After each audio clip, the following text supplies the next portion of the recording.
Cassette Beasts is a 2.5D pixel art open world monster taming RPG that, as of the time of this video going live, just released on Steam and Game Pass, with Nintendo Switch and Xbox coming at a later time this spring.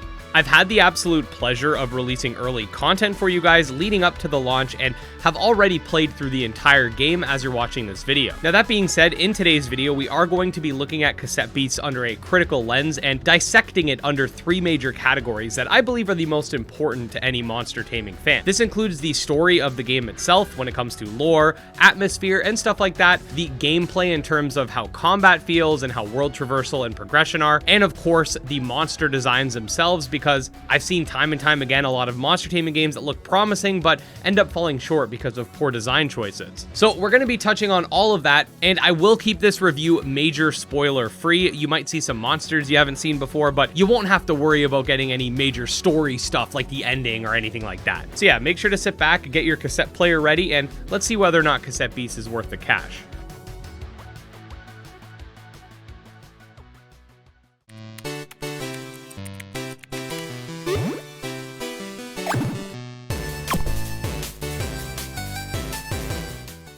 Okay, so I do think it is important to note that because I was given early access to the game, I therefore was given a review key for free. However, this will not be affecting my review whatsoever. In fact, I do plan on buying the deluxe stuff as DLC for myself, and I'm planning on gifting one copy of the game to my friend. That way I'm sort of contributing to the developers. And I'll also be working with the publishers very soon in order to give some extra keys away as well, so stay tuned. But that being said, I just want to note this because I am under no obligation to say anything positive about this game, and I intend to, as always, keep it real with you guys. But anyways, let's start off with the premise of Cassette Beasts. Essentially, you start off the game falling through some strange vortex, which eventually leads you to landing on this beach in your pajamas. As you explore a little bit, you get mauled by a strange foreign creature, at which point you receive aid from one of the companion characters present within the game, who will provide you with a cassette player and a cassette tape in hand, depending on your starter choice, which will allow you to transform into and battle as the monsters in question. You eventually find out that people have been sort of blipping into the world unexpectedly,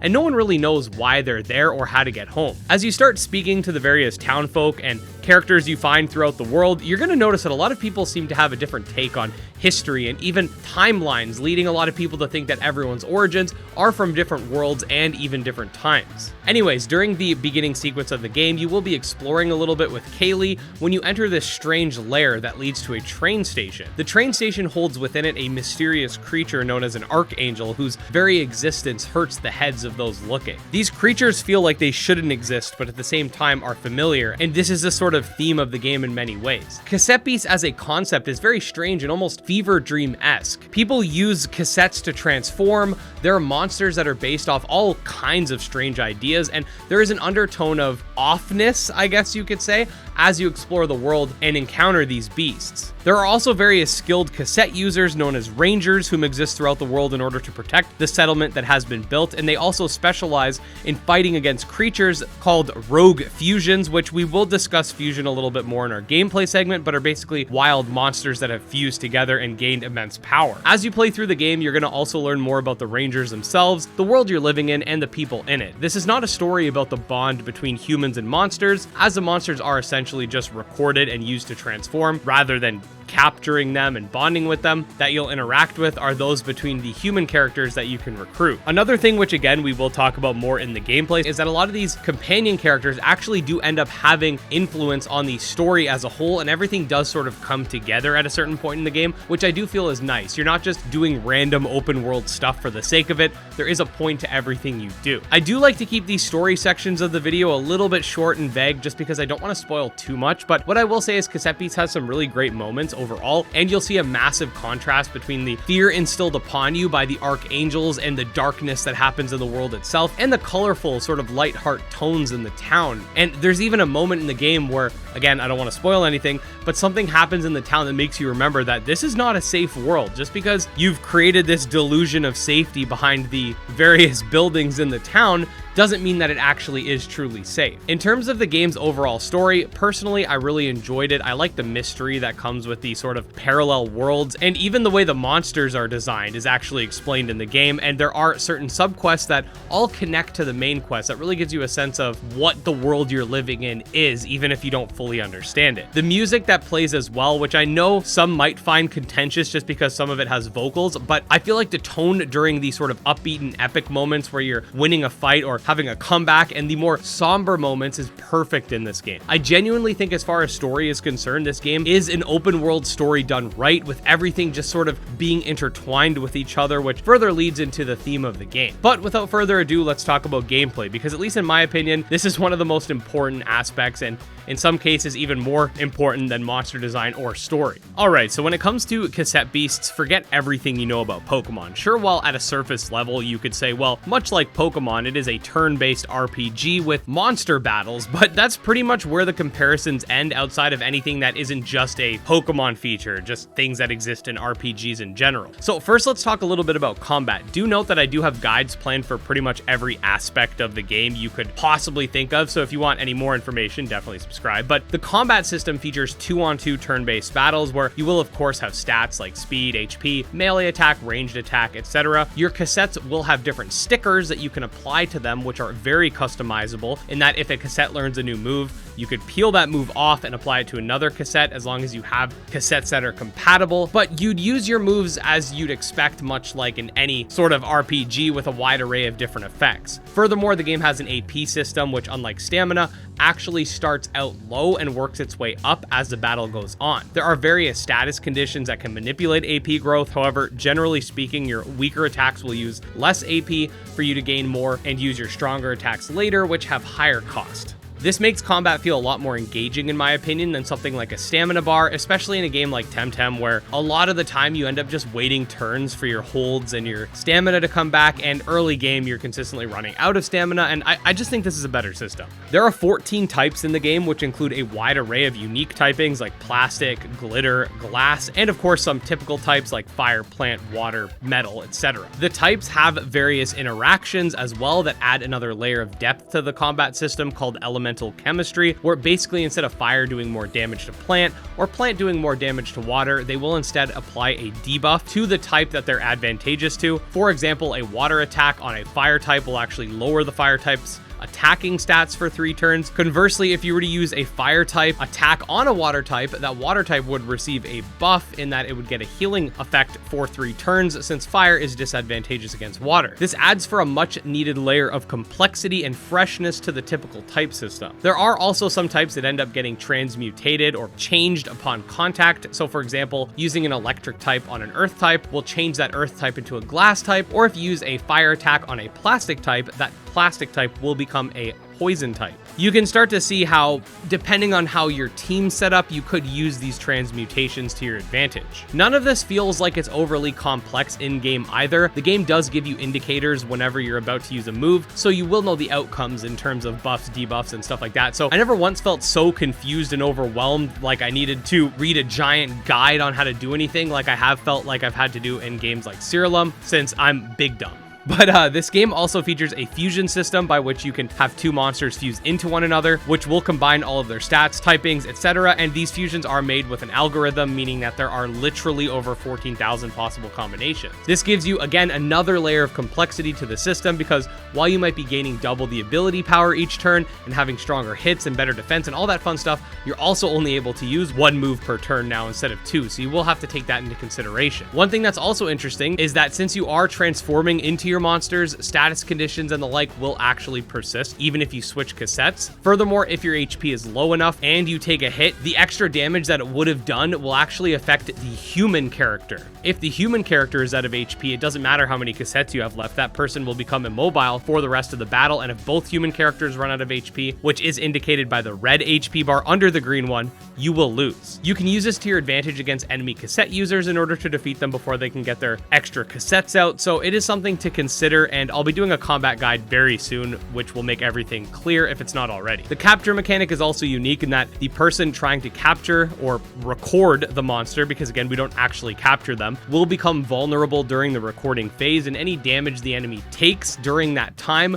will increase the odds of said capture, and you can't actually kill the monsters while they're in that sort of recording state, so you don't have to worry too much about knocking them out by accident. Likewise, if you take damage during the recording process, it'll lower that rate, so you'll want to set yourself up in such a way that you can protect the character that's recording while also dishing out damage. Outside of combat, in terms of the game's progression, the game actually does a really good job at designing its world in such a way that, sure, there are higher level areas, but they're more inconvenient to get to early on, especially since there are various overworld abilities that you can use by recording various monsters. I love this idea because it allows for an actual reason to go around recording things rather than just to say you did. There is also an NPC in town that will reward you as you complete more and more entries in your database, and that's just another thing that I love, because I feel like if you're out there trying to complete your database, you should get rewarded for it. But yeah, in the overworld, you can glide, swim, dash, climb, etc., as long as you have the correct abilities, and it makes map traversal far more interesting than just walking around on a flat plane. The game also does have sort of these Zelda-esque puzzle-solving mechanics, which will require you to go through some sort of sequence in order to unlock a chest or a dungeon or whatever. Essentially, the game breaks down into 3 major storylines at first, but then expands. First, you're tasked with finding the 8 archangels and completing the song that will give you a hint on how to get home. You also have 12 captains that you'll want to battle in order to become a full-fledged ranger, and you have vampire bases that you'll need to sneak into via the rooftops and flush out. These are expanded upon with you having to find altars later on and other various quests that come along with recruitable NPCs. I really love these quest lines too, because they actually will dive into the characters themselves and sort of expand on the world building on top of that, and there are some really heartfelt moments to be had, but again, I don't want to spoil anything. Now, you're not just thrown into the world with no direction. There are various NPCs in town, and this is something that I believe uses both an algorithm and takes into consideration the story progression of the character, but essentially NPCs will give you rumors, which will act as sort of their own category of quests, which will point you in the right direction of a specific thing. This could be leading up to finding a captain, a special overworld ability, a certain monster, a rogue fusion, etc. And even after you beat the game, you'll be given rogue fusions and merchants that you can sort of find throughout the world, but I will be doing a post-game review or overview at some point as well, so I can be a little more liberal with spoilers. The town also holds a cafe, which all of your recruited characters will hang out at and sort of interact with each other, and you can also use this place to buy a bunch of cool items and stuff like that. You also have the Rangers Guild, which has some really cool mechanics.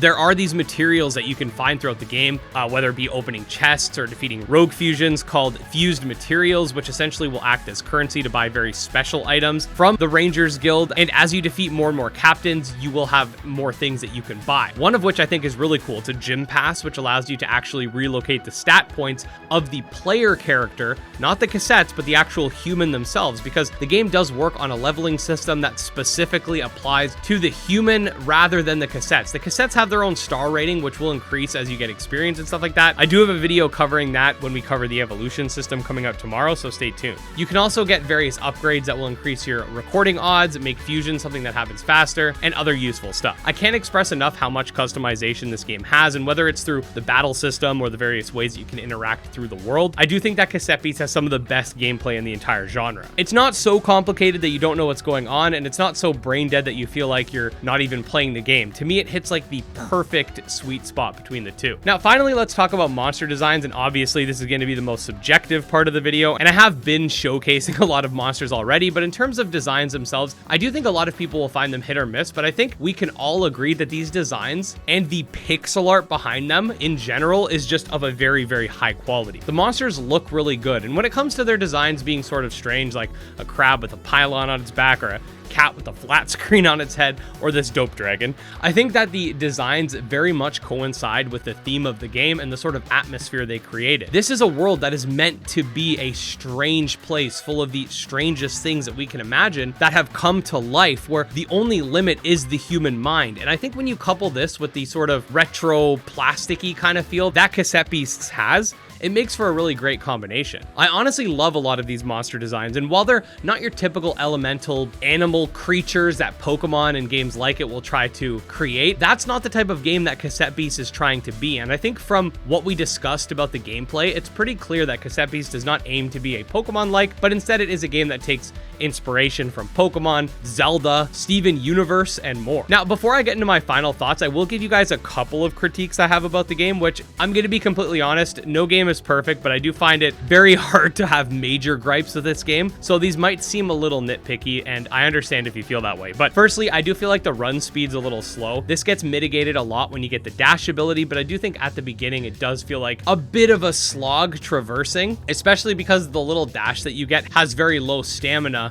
until you increase it by beating more archangels. Another thing I've noticed that can be a little frustrating is when you go to the cafe to switch companions, the companion character will hold on to whatever cassette you had on them at the time. So if you want to, let's say, swap out the cassette that Kaylee usually uses, but bring in another one, you're going to have to keep switching things around between characters. I've had to do this a couple times in my Let's Play, which can be a little bit tedious. Nothing game breaking, but a little tedious. There's also something I would like to say about the final act of the game, that while I did enjoy the ending, I did feel like part of it was kind of left out, but I will leave that for a separate video. I think we might do something like, is the Cassette Beasts ending good, or something like that, just so we can talk about it without worrying about spoilers. Okay, so final thoughts, and I have to reiterate, this is not a sponsored video. This is 100% my honest opinion. This is one of, if not the best monster taming games I've ever played. Your experience will obviously differ based on what your needs are, but I love that the game mixes up what we consider the traditional monster taming format, which is generally something more in the vein of Pokemon, and they did it in such a way that I didn't even realize is what I wanted. I love games like Nexomon and Coromon,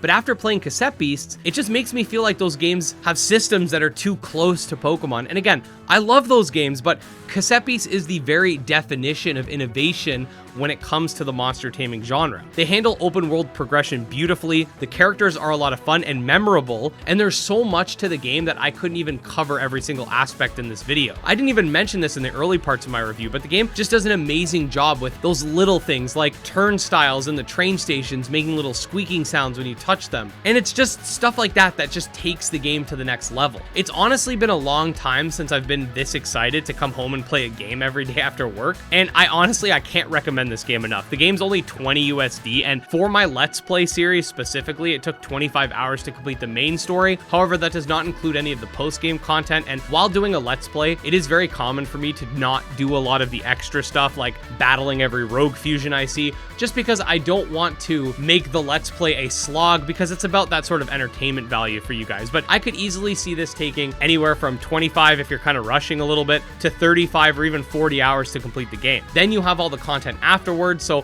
for $20, I think this game is honestly a steal, and my biggest hope is that this game does really well and the Cassette Beast developers decide to stay Cassette Beast developers specifically and create either like sequels or parallel versions of the game or whatever. They've worked on other games in the past. Their last one was a Zelda-like, and they have a huge amount of talent, so I could easily see them spreading to different genres, but as I've said in a previous video, I want them all to ourselves. But yeah, go check out Cassette Beasts on Steam if you haven't already. I do not think you'll regret purchasing it. It's free on Game Pass, and it's an amazing game that more monster taming developers that are planning on releasing games in the future should really strive for that sort of level of attention to detail and quality. Now, that being said, if you do want to stay up to date on all things monster taming, definitely subscribe to my channel. This is your #1 place for monster taming news, guides, reviews, breakdowns, Let's Plays, and so much more. You can also check out my Twitter, Discord, and Patreon linked below. Special thanks to my patrons, especially Jim Hamilton, Dro Ghost, Dark Persona, Exodus, and Candy Morency, and we'll see you next time. Peace.